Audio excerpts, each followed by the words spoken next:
Hey, Reverend Walden. Hey, you can. Hey, when you check the chat, just shoot me a text. I got my phone. If you any questions that come up, chat or Facebook. All right, we good. All right.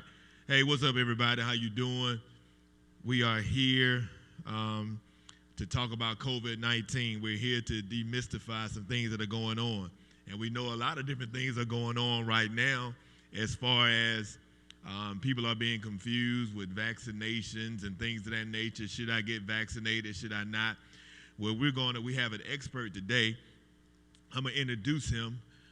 But first of all, let me just tell you how all of this was made possible. This is made possible by UDI, which is called Urban Dream Initiative.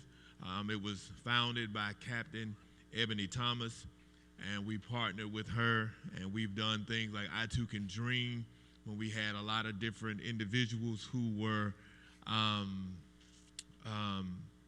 highly influential in our community that were here to talk about their different careers. We had generals and doctors and lawyers and business owners, and you had an individual that owned 21 McDonald's, and so those things were made possible by this great woman who is also a product of our church, who was moved on to be a captain in the Army and also a JAG officer as well, that is a lawyer for the armed forces. Anyway, we have Dr. Daniel Fagbuyl. He's an MD. He's a chief medical officer. He's here, and you can see he's African American. He is one of our people. So we just thank God for him, because we understand we do have a lot of different types of people who tune into us, but a lot of times us people of color don't think we're represented as readily, as efficiently as we should, and so we always want to make sure that we find someone that we can trust in order to speak to us. All right. Dr. Fagbuyl is an emergency physician and well-known as a disaster medicine subject matter expert, providing strategic leadership in disaster preparedness, emergency response, and business continuity, both nationally and internationally. Recently, he served as medical director of disaster preparedness and emergency management at Children's National Health System. He is an assistant professor of pediatrics and emergency medicine at the George Washington University School of Medicine, where he earned his MD at the age of 25. He is board certified and one of the first and youngest African Americans appointed by the U.S. Secretary of Health and Human Services, Kathleen Sabulis, to the National Biodefense Science Board to provide expert advice and guidance on complex issues, preparing for and responding to adverse health effects of public health emergencies. Dr. Fagbuyl also served as special medical advisor to the Food and Drug Administration, the FDA, Office of the Commissioner, and pediatric pharma therapeutics, working on medical countermeasures and drug approvals. Under the leadership of General David Petraeus, Dr. Fagbuyl was involved in combat and civil military operations, serving as an infantry man, battalion surgeon on the front lines. This man has done it all. So he's fought for our country. He served on medical boards. He's internationally known to help us in the midst of emergencies. That's when in trauma and different disasters that goes on. And he's also fought for us not only on the front lines for war, now he's on the front lines helping us with COVID-19. So without further ado, we're going to turn it over to him. I'll ask him some questions. He's going to tell us some different some information about what's going on with COVID-19, about what's going on with the different vaccines. I know right now, Dr. Fagbuyl, if you can really speak to also, because some people were talking to me in the weight room as if I'm a doctor. They just knew you were going to be here, you know. And they was asking me because some of them had gotten the Pfizer shot. I just got to throw that question out there now. And they was saying, man, I got to get another shot. I got to get another tetanus shot. What does that mean? And I'm like, well, I'm not a doctor, but I had one on tomorrow. They were asking me in the weight room, and they saw it. So I'm sure they're watching us Facebook Live. So I wanted to get that question right there out about the Pfizer drug, and if you could speak to what's going on with Johnson & Johnson as well. I had that question in the weight room as well because people saw the flyer. So again, we thank you so much for being here. You're live. If someone has questions, they're going to shoot me a text, and once you finish or tell me that you're able to take a question here or there, I'll read it out to you. Thank you so much, sir. No, thank you all for having me. So it's all good. To make things easier, I'm usually called by my patients as Dr. Dan, so you can keep it simple for you. And the audience. Yeah. So good morning. I'm glad to be here. I used to advise the Obama administration on these types of things, disasters, public health emergencies, just as was said. So COVID-19 and pandemics is definitely my lane. I've been doing that for at least 10, almost 12 years in that area of biodefense and preparedness. And I've been a doctor for over 20 years now. So I started early, as you probably heard. With that said, yeah, let's jump into the questions, whatever we want to throw out. I can talk about the Pfizer vaccine. I can talk about anything y'all want to talk about. Are there specific questions? I'll take it from there.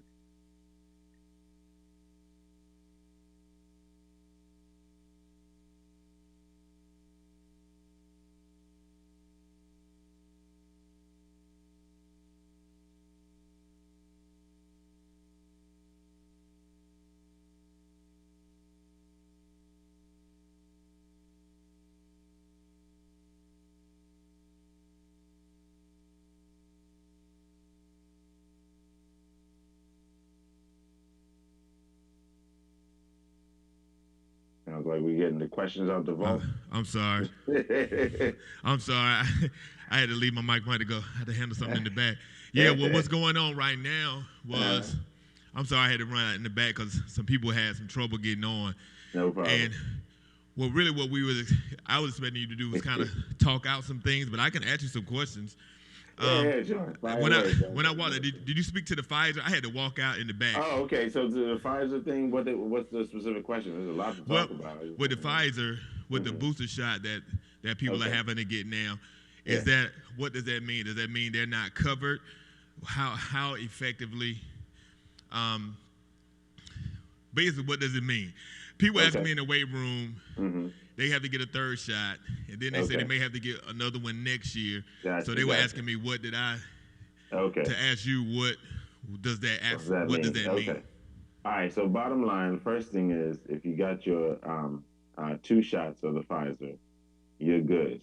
We found in the studies that the durability, meaning how long it's going to last within your immune system, at least is about 6 months. At least. That doesn't mean it's just 6 months. It means at least. So it may be actually up to a year.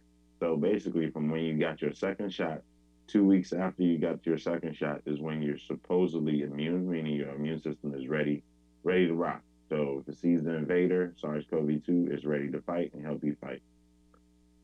What that means is then a year later, 6 months to a year later, you may need a booster. And the actually CEO of the company came out on TV. I'm not a fan of when senior executives come out and they actually put information out without having the medical community first vet the data or look at the information and then put it out. But they're saying that it may be 12 months later from then you'll need another booster. We'll see. I don't have a crystal ball, but based on what they're saying, that means you may need a shot a year later from when we got that, from when you completed your series, so to speak. So that's as much as we know. But could it be? It might be every 2 years. It might not be every year. Remember, they're in the industry of where they're commercially selling something, right? So it's beneficial for them if you're getting it every year because it helps their bottom line. Just so objectively, I kind of think of it like it might be every 2 years, might be every 3 years. We really don't know, but we'll find out. So we'll let you know as soon as I know. That's as much as I can tell you. Okay, so it could be 2, it could be 3. So it's not like the flu shot that you supposed to get every year. Well, I don't really do a flu shot, but some people do it, and it's every year. So I guess every winter season you're supposed to get a flu shot. So is COVID-19 kind of seeming like It that? could be, yeah, it could be like that. We really don't know, but based on the data that we're having, we know at least 6 months or maybe a year. If we do a great job of vaccinating everybody, but I think we're just behind because we got to get our other neighbors. We have to have that sense of community where we are actually being able to provide vaccine to other countries because it only takes a flight. We're only a flight away, and we're only as strong as our weakest link. So if we're not taking care of our other brothers and sisters across the ocean, our neighboring countries, we can still get more variants and variants that can actually bypass the immune system or what we did, and we don't want that to, be for naught. Wow. Well, thank you for that. So we say we on the strongest our weakest link. I might be one of our weak links, right? Because Was you I not had look, vaccinated? I had COVID in December, right? So Okay. my whole life, y'all told me, okay, you get the chicken pox, you ain't gonna get the chicken pox no more. You get the measles, you ain't gonna get the measles no more. You get the flu this season and the winter season. So once you get the flu, there's no sense in you getting the shot because you already had the flu. And so now, medical people are saying if you had COVID-19, you still need to get the vaccination. So I don't trust. I'm one of the people in the ignorant people, and they may call ignorant, even though I have a doctorate degree. So since you here and I trust you, you tell me people that have had COVID-19, because we Yes. look at statistics and say you 84% okay, and then you see that it's 90-something% okay for the vaccination. So you're like, okay, I'm gonna go get a shot for 6 more percent. Like what someone like me who's had COVID-19, what do you tell us to do when it comes to the vaccination? All right, so let's break it down this way. For the COVID-19 specifically, I want to break it down this way. There are two pieces. All right, so people, as we say, write this down. Write this down. Okay. There's SARS-CoV-2, okay, the virus, and there's COVID-19, the disease. Two different things. You're probably wondering, like, what? Yeah, it's SARS-CoV-2, and there's COVID-19, the disease. SARS-CoV-2 can give you the sniffles, can give you all the symptoms, but can turn into COVID-19, the disease. So when you get infected with SARS-CoV-2, you have the sniffles or maybe have some body ache, feel tired, or nothing, asymptomatic. About 50% of people don't have any symptoms. For the people who do have symptoms and then progresses to COVID-19, the disease, meaning where it's now affecting parts of your body, the organs, your heart, your lungs, your liver, where we have to get you into the ICU or hospitalized, where we have to put a tube down your throat to help you breathe. That's when you know you have COVID-19, the disease. But we kind of use it interchangeably. The public, that's okay. It's our job to educate the public, but I don't like when physicians use the same thing back and forth. It's a difference. COVID-19, the disease process, is a problem. That's the stuff that's led to death and led to people being in the hospital for a long time, and also having long-term COVID later on, as in some cases that we've seen, 30% of the cases. With all that said, so understanding it, the information we have now is if you get SARS-CoV-2 infection, notice I didn't say COVID-19, the disease. If you get SARS-CoV-2 infection and you did fine, so you had the infection, you had mild disease. So that's what we would put into the SARS-CoV-2 infection. When you start getting moderate to severe disease, that's COVID-19 disease, where you're having symptoms, you're being hospitalized and all that stuff, that's the other extreme. Either way, once you do that, your body does mount an immune response. It has B cells, T cells, all these other characters that I won't bore you with, but are important to the immune system. So it's not just about antibodies. You develop these and it protects you, but we found that may last anywhere from 2 to 3 to maybe 6 months, potentially. But what we found is that for those who had the infection and then got the vaccine, they had what they call robust immune response, where actually their body was able to better fight and it lasted longer. So we have information on that from the studies they did in the trial and also from Israel, who's done very well with the vaccinating their population and everything. So that's where we're getting a lot of this data from. So it is important that just because you had SARS-CoV-2, the infection, or if you had COVID-19, the disease, and are part of that lucky few that made it out of the disease process, meaning you were in the hospital and you actually made it out, um, then for those, they definitely should strongly consider getting the vaccine because it boosts their immune response so that they can actually have a longer lasting immunity. Literally, one dose of the shot for those who had the disease, you could see a significant, what they call a robust immune response, meaning it was really, really good and it worked. So imagine when you get two of your shots. So that's what we recommend. Just because you just had the disease, you had the infection, and you got over it doesn't mean you're protected. We've actually found that some are having significant breakthrough, meaning where they have the infection or the disease process that's really, really bad, and some have led to death. So don't take it like this. Okay, don't take it lightly. So basically, even if you had COVID-19, he's recommending that you still get it because you really might not have had COVID-19. You had the SARS infection. Anyway, I know you told me to write that down, but I'm gonna need you to write that down and send it to me. Get with Captain Thomas, so I can make sure I get that information to the people because when I received the information that I had COVID-19, they just sent a text. That's what they said. So I don't know if I had COVID-19 or the SARS infection, but they definitely used it interchangeably if I didn't have what you're saying I had. So it's a lot of people out there thinking that we actually had COVID-19, including myself. So, I mean, it wasn't that bad. But you're saying that's not it. It's almost like, it's not, I don't know if it's similar to when people say you have HIV, but you don't have AIDS yet. Is that what you're saying? Right. So it's an extreme, right? This is an extreme. When you have full-blown AIDS, it's a wrap, right?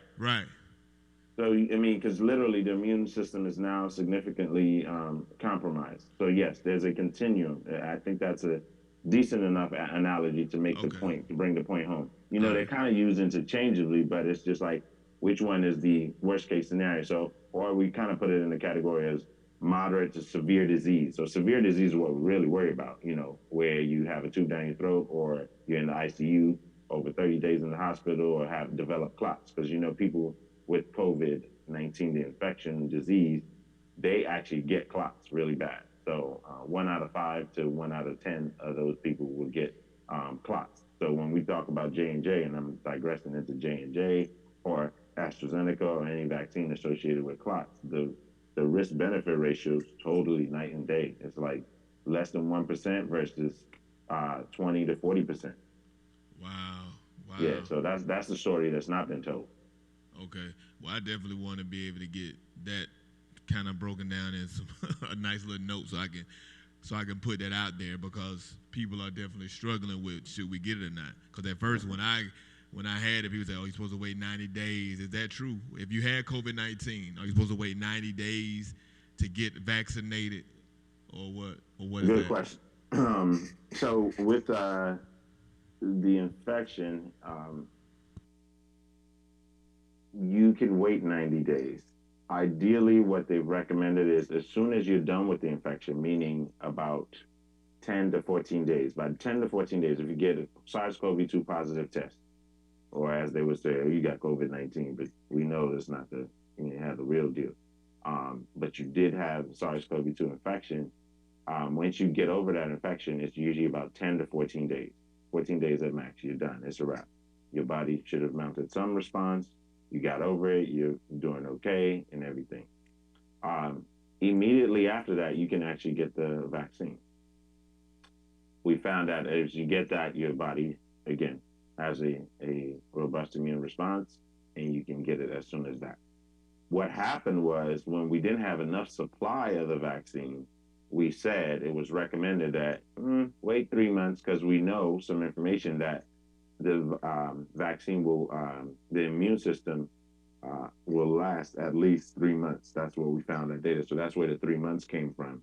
And then we pushed you to the back of the line, said, don't get it into 3 months because we wanted to give the other people who didn't have the infection a chance to be able to get a vaccine because you had some immunity.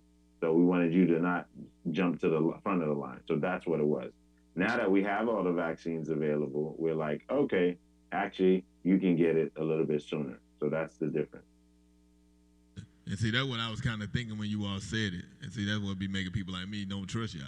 Because instead of just putting out what y'all really mean, not saying you Yeah. do it, just tell me what you mean. Because in my mind going to deduct a lot of that stuff. So it's like my mind is like, man, now they telling me I can get it right away. You know what? I probably could have got it right away in the beginning. Then it takes me to the whole extreme. Like, we got people dying over here. They done told me all this time Right. that if I had the flu, don't get Right. the flu shot. Now you Correct. telling me if I had COVID-19 to get it, but then you telling me I haven't really had COVID-19. I had the symptoms of the thing that really hasn't full blown. So Correct. basically, like the equivalent of having HIV, but it hasn't been blown up into full blown AIDS. So I get it. I got you. So we definitely need to make sure we continue to educate people, our people especially, because with us, we even though we weren't born, some of us weren't even born, we still remember Tuskegee. Y'all said y'all were helping us, but gave us syphilis. So to test us, and doing certain things with sickle cell and things of that nature, not with Tuskegee, but other studies they've done on us that we didn't know. So you're totally right. Let me make some corrections, some points that are important there. So there are two things. I'll touch on Tuskegee because I want to make sure that that's clear to the audience. It's interesting. A lot of people cite Tuskegee. Don't know nothing about Tuskegee. They can't even find it on the map. Real talk. And so it's just kind of passed on tradition to the tradition. The big piece about Tuskegee is, in this case, it's totally opposite, actually, which is interesting. In Tuskegee, there are people who developed syphilis disease, and they found a treatment and cure. And what happened, what really was messed up by the government, specifically the U.S. Public Health Service, by violating Black people's trust, was that they withheld treatment. They were supposed to give them treatment. They didn't. In this case, it's the whole opposite. We're giving you treatment and saying, take the treatment, and you're like, nah, I got this. I heard that story before. I don't want that. Nah, you fooled me once. And so we have to get that message out, like things have changed. We've gotten informed consent where we go over the stuff with you. You get the information in terms of the details, like, okay, we're enrolling you in this. This is the risk of this. This is the risk of that. Before it wasn't like that. So it was kind of like, just take this, or we pretend like we're giving you something. I mean, so those are the things that were done. You're totally right. And the medical system still has to do a lot to repair those trusts. Then the messaging that goes along with this has been difficult.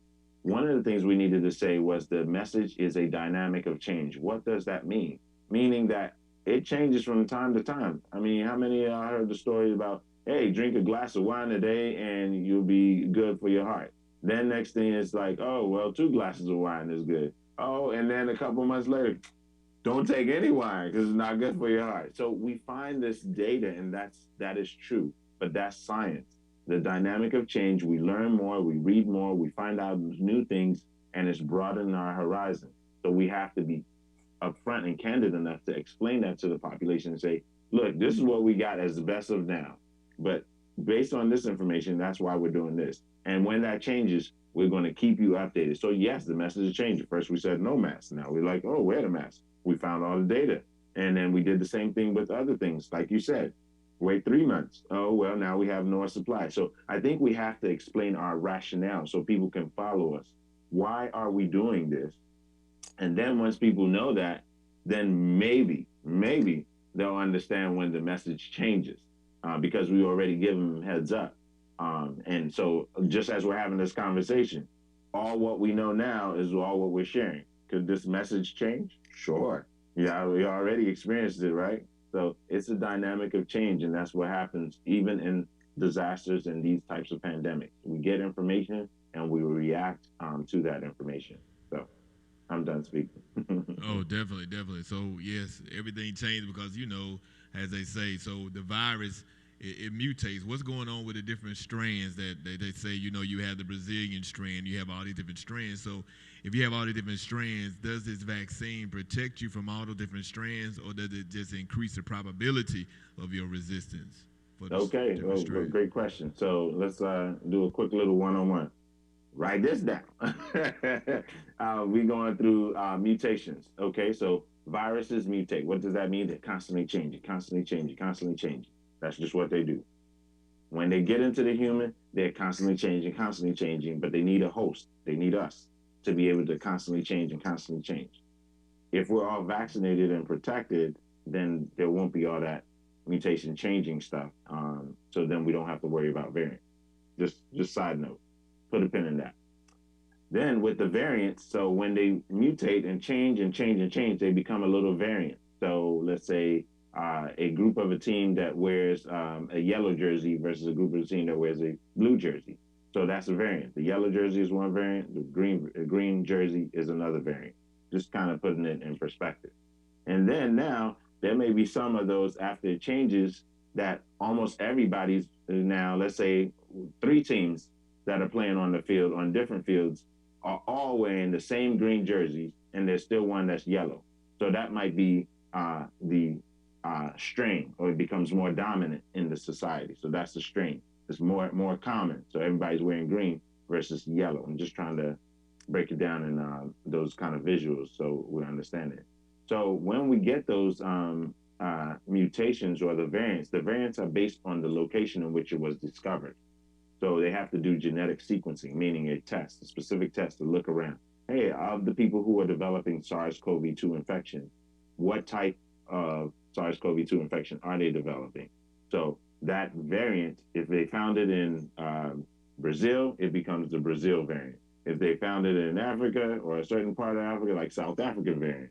If they found it in Britain or UK, the UK variant. I'm sure we have a US variant, we just haven't figured it out yet. But whatever the case is, the most common one is the B117. Don't worry about these alphanumeric numbers. It just drive you nuts. To keep it simple, variants are not good. We don't want them. There's some variants that after they vary, they change so much that they can actually make themselves not as lethal, or they won't cause as much disease in humans because they change so much that they become sometimes defective. But there's some variants, and I'm not an immunologist, and just based on the data I've read and many of my colleagues who are immunologists. So as it changes, if it changes so much, it can also change so much that it can pass around the immune system, or bypass the immune system, basically making our response with the vaccines not as effective. So that's what we're worried about by trying to get people vaccinated before these things have time to change so much that we have to start all over again, go back to the drawing board, so to speak. So that's the concern. So how do we avoid the variants? How do we protect ourselves? By getting vaccinated, wearing your mask, and protecting yourself, literally. And we got to get our neighbors over the ocean.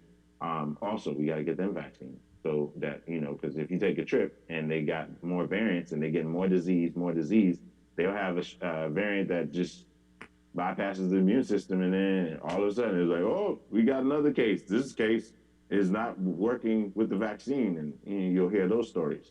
We don't want that to happen. So that's the story. Okay. I got a question I'm gonna ask, but I'm gonna ask mine first, and I have one that came from the audience. I was some people, and I don't, if you're not a medical person, I don't really listen to you when you talk about medicine.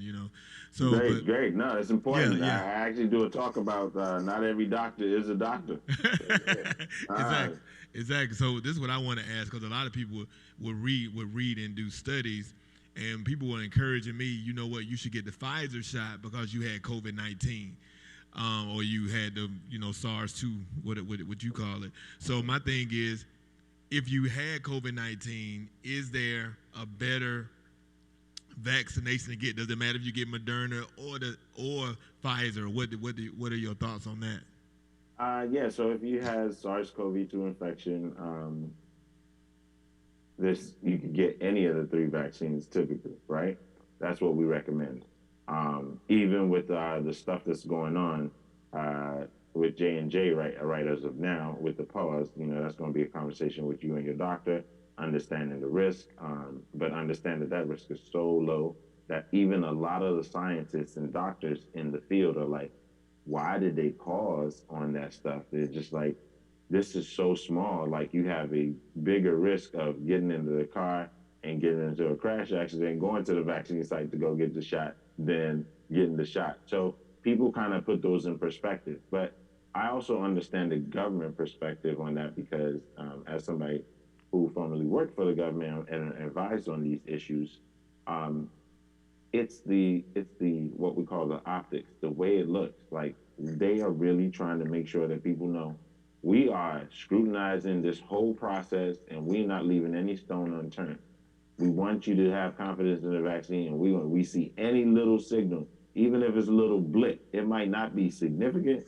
We scrutinizing it, and that's a good thing. That's a message that should make people more confident in the vaccine. Like they are really. I mean, when you look at the risk, it's for the AstraZeneca vaccine, for example, overseas, it's 1 in 250,000 will develop a clot. 1 in 250,000.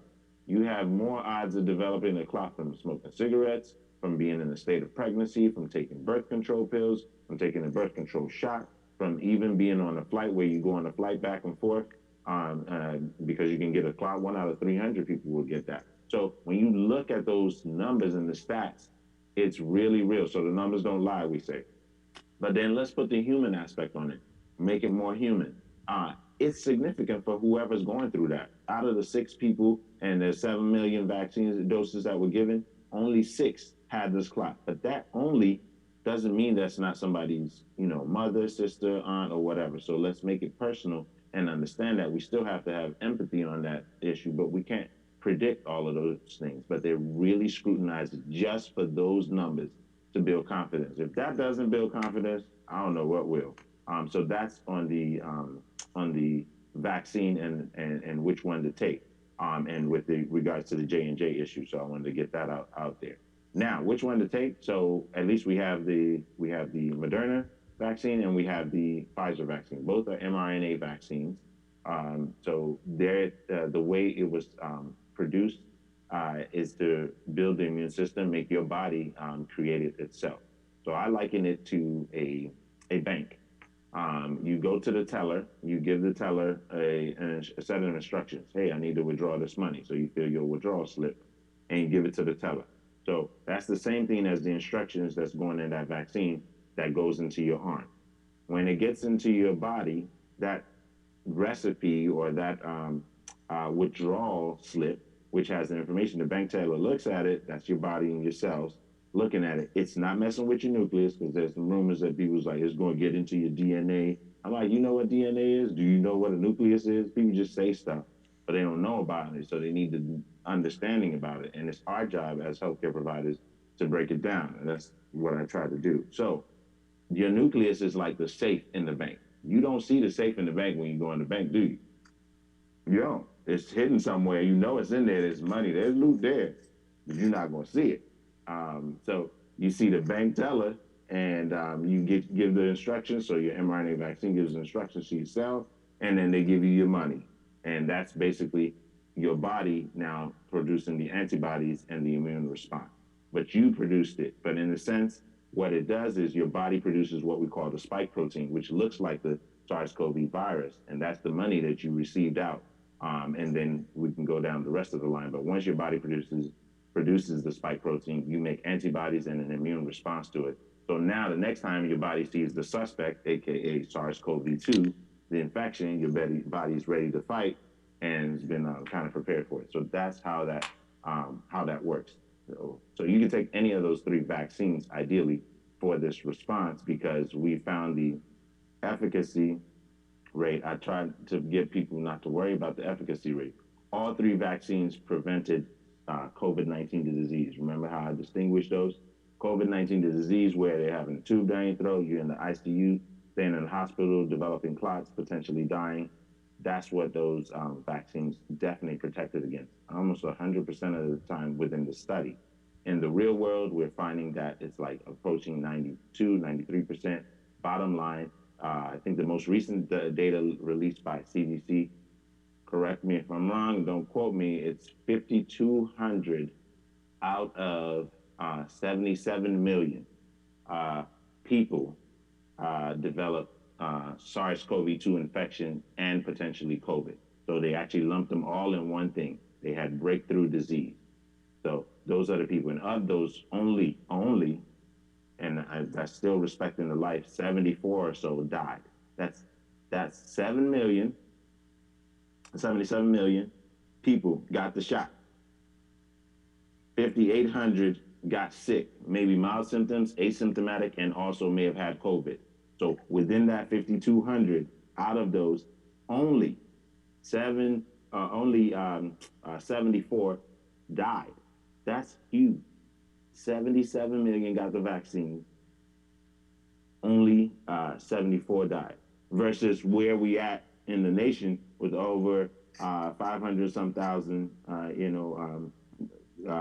people died. So the difference is clear, is what my point is. I'm Wow. done speaking. Wow. Thank you. Now, that's good numbers. That's good numbers. I have a question here, and I know it's relative, but I want to make sure I read the question. It says, how long will effects last after getting the shot, body aches, arm pain, etc.?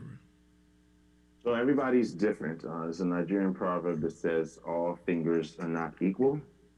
So, everybody has a different reaction to these things and how their system responds. You might, somebody give you a candy bar here, you do fine, and you give it to somebody else, and they break out with hives all over their face and have lip swelling. And you're like, what happened to you?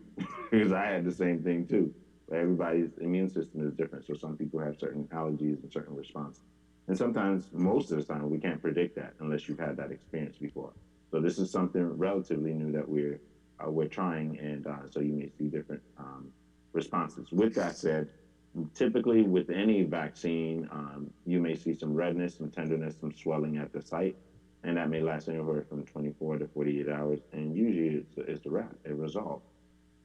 There's some that may be prolonged for a little bit, but that's why you have the what we call the vaccine adverse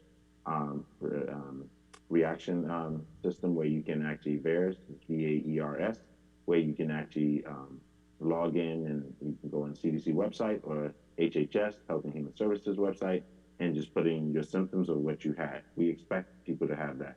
So I don't worry about those responses, because I call those expected responses. Like when you go work out, no pain, no gain. You expect to be sore a little bit, and you got a shot. You're going to expect some redness and swelling at the site.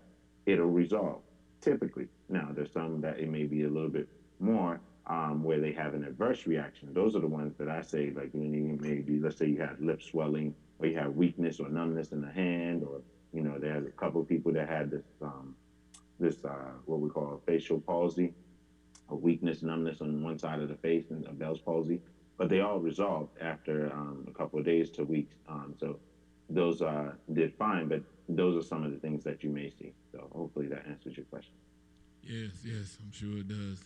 Um, I'm thinking, any other questions came in, Reverend J? Oh, I think I got one coming in now. Incoming. Hold on. But I've been asking most of the questions myself. But you know what? Let me ask you this: which shot did you get? Because I be wanting to hear what the doctors do. Because y'all know what not to take. What if I told you I ain't got the shot? What would you say? I say I ain't getting it either. I'm just messing with y'all though. You know I got it. I posted it on my IG. Speaking of, yeah, check out DocDanMD. That's my IG handle. I do a lot of talks about these things. But yeah, I got the Pfizer vaccine. I got it December 23rd, and I got both of my doses. So yes, I got the Pfizer vaccine. Okay. So that's the mRNA vaccine. My doctor, my physician said he got the Pfizer too. So I guess Pfizer, even though he had to get the booster shot. What about Moderna? Have they had to get the booster in, or is it still just So 2 shots? both of them are working on the booster, and so that's the good news, that they have that, but nobody's been receiving the booster yet. So Okay, gotcha. yeah.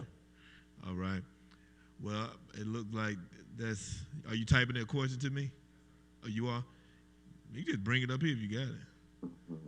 Sorry, Reverend Warner helped me out with all these Yeah, questions. no, it's all good. Yeah. You gotta get the questions answered. The more you know, the more you know. It's important. So while we're on that, I talk about, not Okay. every doctor is a doctor. Making sure you're getting your information from a reputable source, somebody who's got the credentials to back it up.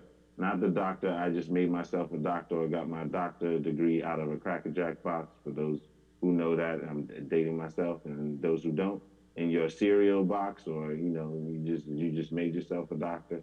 Not every doctor is a doctor. Do they understand the science? Do they actually do this stuff? Just because they work in healthcare doesn't mean they know the stuff. So please make sure you check up on that. They got to know their stuff. Google them, search them, make sure they got their titles, and are they actually in the space.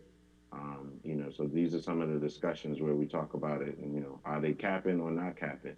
Those are the big things that you need to make sure you identify.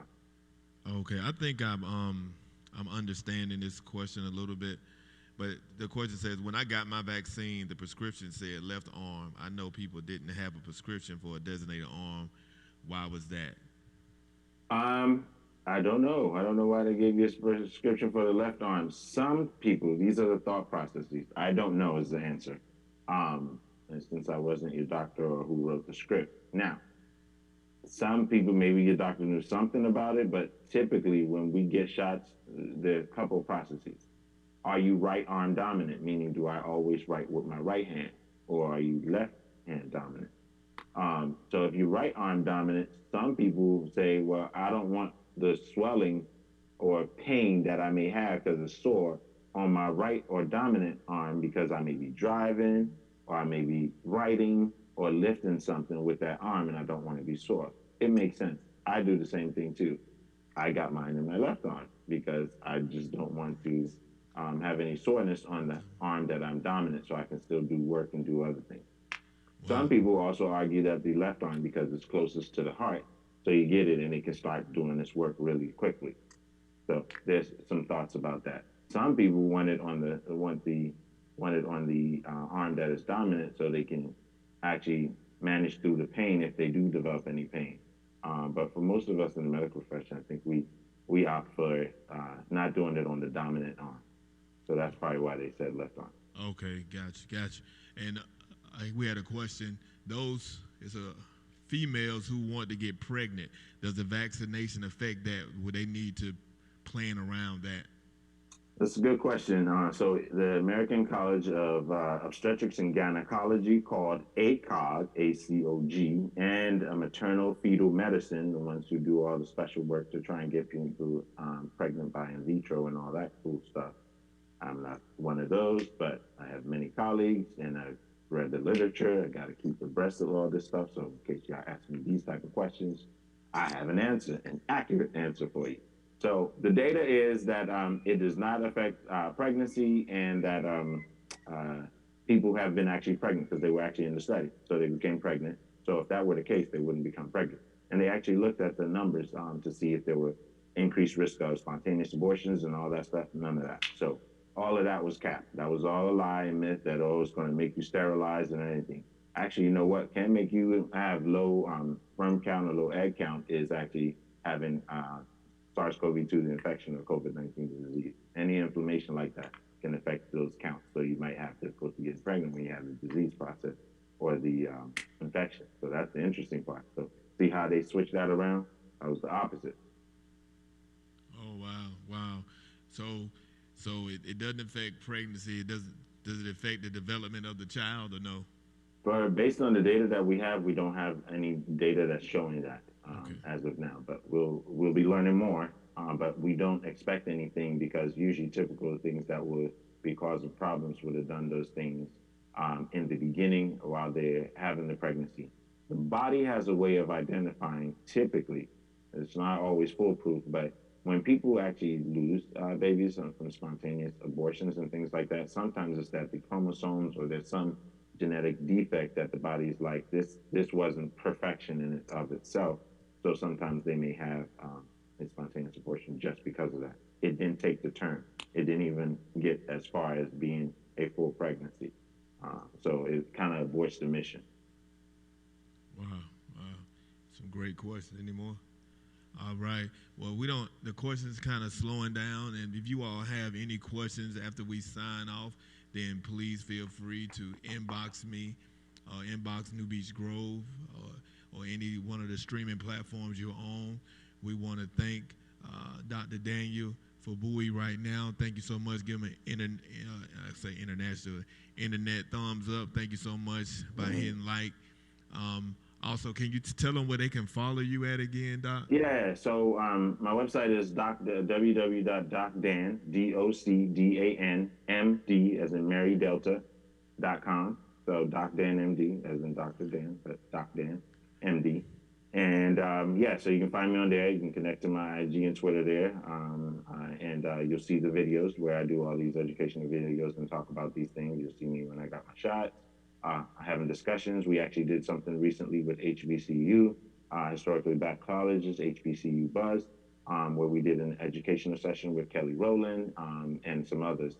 And I break down the whole vaccine, all their questions, which are similar to what we're asking here. But and of course, tune into if you are you guys keeping this on the web for parishioners. So if they're able to, then just watch it there. Just watch what we just did. We went over. And if you have more questions, you can go to the website and just hit me up. Questions. This is all for informational purposes only. Of course, I'm not your doctor, so we can't have a physician-patient relationship. So I can't give you advice, but I can give you the information, which we talked about. And if you have questions, make sure you definitely talk to your doctor. This has been great, and the reason why we wanted to have you on right now, because next week our church will be one of the sites that'll be administering the vaccination. Bravo. Yes. So, Bravo. And it won't be any restrictions as far as it doesn't matter the age, doesn't matter if you have pre-existing condition or anything. And so we wanted to put that behind you so people would be able to understand and be able to have and make an informed decision.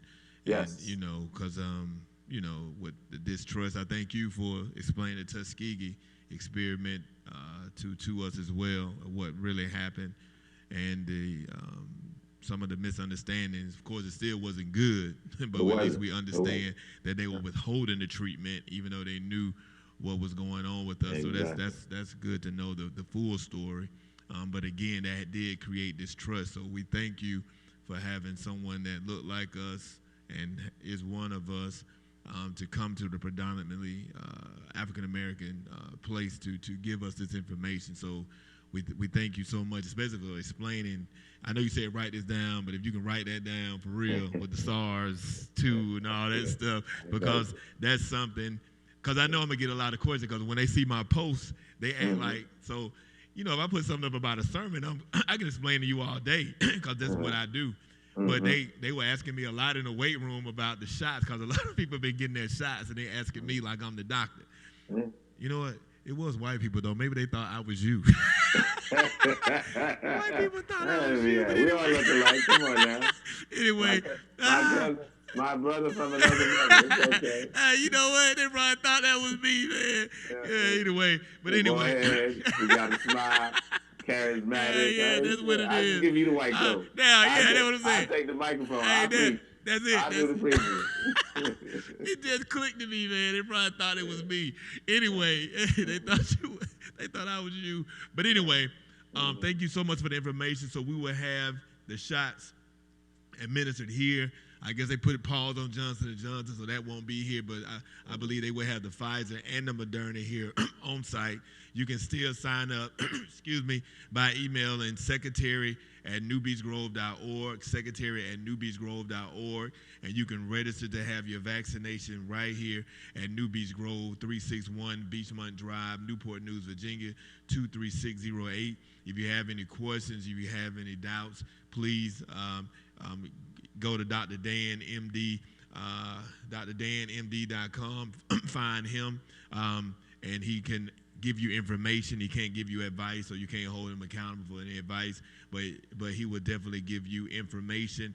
If you inbox us, I'll make sure I get you a copy of this just in case you can't find it on in the thread anymore, in the streaming, but I would definitely make sure that I send you the information. I definitely going to make sure I put up what's the difference between the SARS-2 and the COVID-19, because that'll help a lot of people be able to say, you know what, I'll go ahead and get the shot, because you helped me out today, Doc, so I know at least you helped one person.